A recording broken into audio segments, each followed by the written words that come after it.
প্রিয় দর্শক, আসসালামু আলাইকুম। প্রতিদিন রাতে ঘুমানোর আগে অবশ্যই এই 6টি আমল করতে কখনোই ভুলবেন না। নাম্বার 1, কালিমা পড়ে যদি আপনি ঘুমান আর ওই রাতে মারা যান, তাহলে আপনার মৃত্যুটা শহীদি মৃত্যু হবে।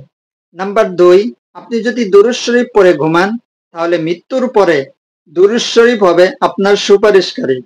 নাম্বার 3, আপনি যদি ঘুমের দোয়া পড়ে ঘুমান, তাহলে সারা রাত আপনার জন্য ইবাদতের সওয়াব লেখা হবে। নাম্বার 4, আপনি যদি আয়াতুল কুরসি পাঠ করে ঘুমান, তাহলে সারা রাত ফেরেশতারা আপনাকে পাহারা দিবে। নাম্বার 5, আপনি যদি 21 বার বিসমিল্লাহির রহমানির রহিম পড়ে ঘুমান, তাহলে আপনার প্রতিটি নিঃশ্বাসে নেকি লেখা হবে। নাম্বার 6, আপনি যদি আস্তাগফিরুল্লাহাল্লাযী লা ইলাহা ইল্লা হুয়াল হাইয়ুল কাইয়্যুম ওয়া আতুবু ইলাইহি এই দোয়াটা 3 বার পড়ে ঘুমান, তাহলে আপনি নিষ্পাপ হয়ে সকালে ঘুম থেকে উঠবেন। তাই ভিডিওটা বেশি বেশি শেয়ার করে অন্যকে জানিয়ে দিন।